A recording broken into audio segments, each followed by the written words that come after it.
So previously we've talked about race conditions, critical section, that's having mutual exclusivity, progress and bounded weighting.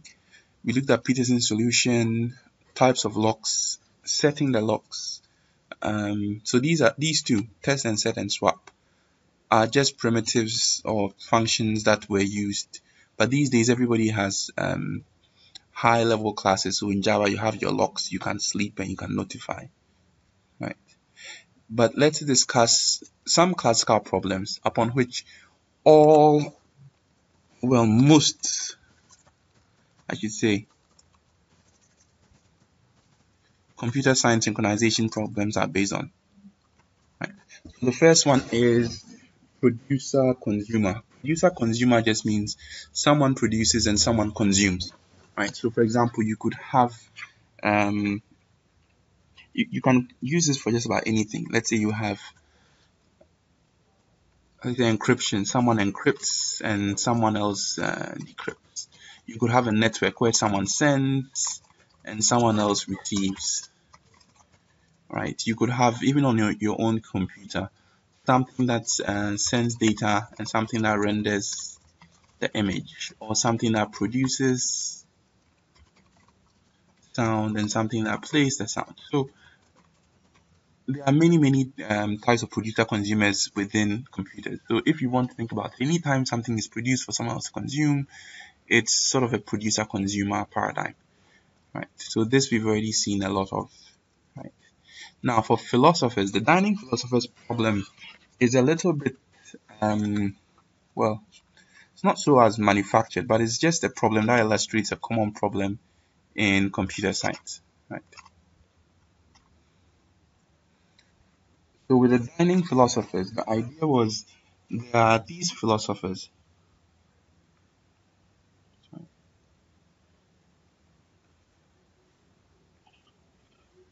I'm just using circles to represent the philosophers who are sitting at the dining table and they need to eat. Right. So there are chopsticks between them and there's some spaghetti in the middle. I use yellow squiggles for spaghetti. So before anyone eats, so the idea is before anyone eats, he would like to grab chopstick from each side and then eat the food. Right. Now, note that because the chopsticks are limited, right? For example, if this guy is eating and this guy is eating, the others may not be able to eat because there are not enough chopsticks to go around. So the idea of the dining philosopher problem is it's possible in a lot of cases in computer science where there are not enough resources to go around, but you need to have some strategy to have progress. So this is one case, right? The resources are shared and they need to share and somehow eat. Now the solution to the dining philosopher problem is very similar to what I've discussed. Is maybe you could all just decide only one person gets to eat, because the problem is, what if everybody picks one chopstick? So let me just illustrate that situation. Right.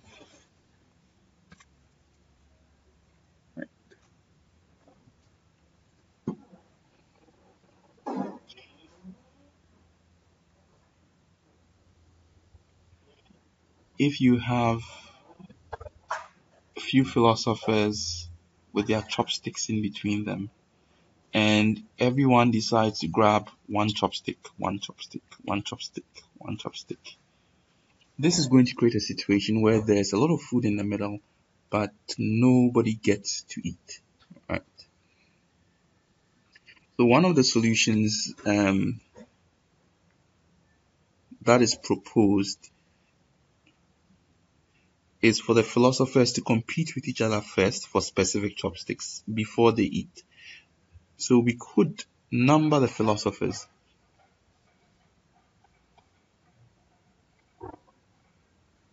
This is philosopher number 1, number 2, number 3,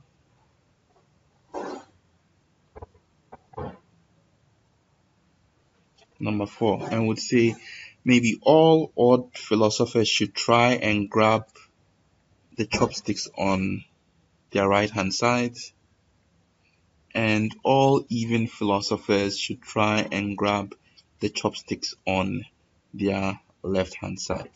Now what this is going to force is going to force some competition between the philosophers, so that you try and grab a chopstick. So one tries to grab the chopstick indicated before one eats, and two tries to grab that chopstick, so that after it's grabbed the chopstick, you'll try and grab the other chopstick. What would happen is at least two philosophers, at least half of the philosophers will have chopsticks, and then they will try and fight over the remaining chopsticks, and someone will get to eat, and then when he finishes eating, another person could have a go. Right, so that's one solution. Another solution, since you've seen talk about locks, is we could have a lock variable to say, well, let us put a centerpiece, a very nice centerpiece in the middle, maybe a flower, and first everyone will try and grab that lock or flower in the middle, and whoever has that flower in the middle is the person who gets to eat. So we could have that sort of arrangement, right? Another arrangement is philosophers could try and grab chopsticks randomly. So anytime you want to eat, you try and grab the left. If you don't get the chopsticks that you need, you release. That means you let go, and then you try again. So you can imagine in this case, you are all maybe you're not sure what the other people are doing, but you're trying to eat. At the same time, if you don't let go of the chopsticks, someone else may never get to eat, and you never eat anyway. So some solutions use a single shared block. So only one philosopher gets to eat at a time. Right. So that the first solution, as I said, is all the philosophers sitting around the table should just say, well, whoever gets the centerpiece, so maybe a flower in the middle, some shared variable, he's the person who can pick any chopstick. Other than that, no one should touch a chopstick. Another solution is case of even numbered philosophers, odd number philosopher should first pick, right, before left chopstick, and even numbered philosophers should pick left before right. Remember, this is just a convention. It's to force competition between pairs of philosophers, so that half of the philosophers can get chopsticks, and then they can fight over the remaining half. Whatever happens, some of them will get to eat, and then they will let go of the chopstick. Another solution, as I said, is randomly pick left or right. So this is individually pick left or right, and if you are unable, you should let go of your chopstick. This is seen in networking. I know people don't think about it in networking. So in networking, where maybe you have several wireless devices, you have 6 channels, and they're all trying to communicate. Maybe you try to send at 1 second. Everyone else is trying to send. So you sleep randomly for maybe 5 minutes. Someone will sleep for 6 minutes. Someone will sleep for 10 minutes. And then you try again.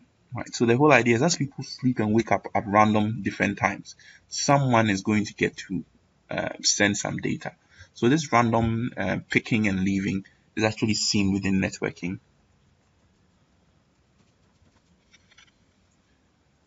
Right. So these are these ones actually fell under the dining philosophers.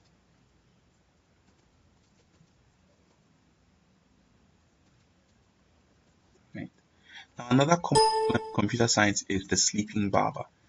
Right. The sleeping barber says there's one barber at one process, and there are n chairs. Right. These are spots. What happens is, anytime someone comes, so a customer comes, the customer wakes up the barber, right? And then the barber starts working for the customer, right? Now, if any extra customers show up,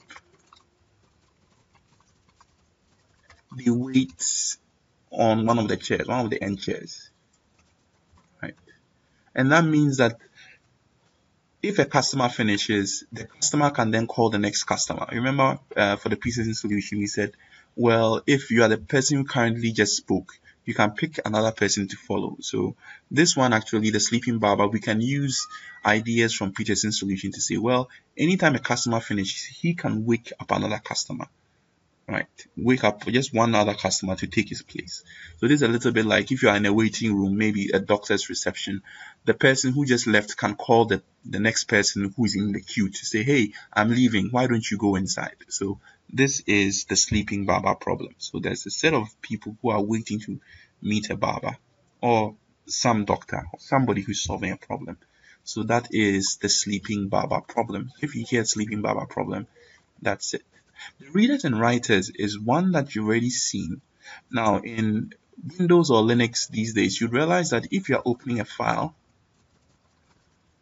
sometimes you'd see that the file has already been opened. You can see this in Excel, Word, PowerPoint, that if you already have one file open and you're editing it, other people can only open it for reading. Right. So the readers writers problem says there is only one writer, but you can have as many readers as possible, so long as they do not try to save. Right. There's one writer who opens it. There's a stronger version of this which says there's one writer and nobody else can be reading or anything unless the writer has finished. So if someone has opened it for reading and writing, only he can work with it. And when you finish it, so long as nobody else is writing, you can have as many readers as possible. So for example, you could have a music file that you're playing. You could play it in Windows Media Player. You could play it in Video Line Classic. You can play the music file in as many programs as you want. That means you can have as many readers as you want, as many readers as you want. But anytime someone else is writing, you can only have one writer. Right. Now comes the problem. So this happens of priority inversion. Priority inversion, it's important to note, is because there are many systems and many dependencies, sometimes someone who is high priority gets blocked and lower priority items get to go. Right. I'm going to have a very simple example. Let's say there's a king. Let's say he's the highest priority. Right. Who wants to eat soup with a bowl and a spoon? Right. So he would like to have a spoon. The king is the highest priority. Right. Unfortunately, let's say his jester, who is the lowest priority, is using the spoon for a trick. Maybe he's hanging the spoon on the nose. Right. And let's say medium priority things like knights, they just want to drink soup from a cup. Right, because the knights just want to drink soup from a cup. If there are many cups, of course, the knights would all go ahead and drink the soup, and the king will be waiting. The king is supposed to be highest priority, but the king is waiting for his spoon, which is being held by the jester, who is dangling on his nose.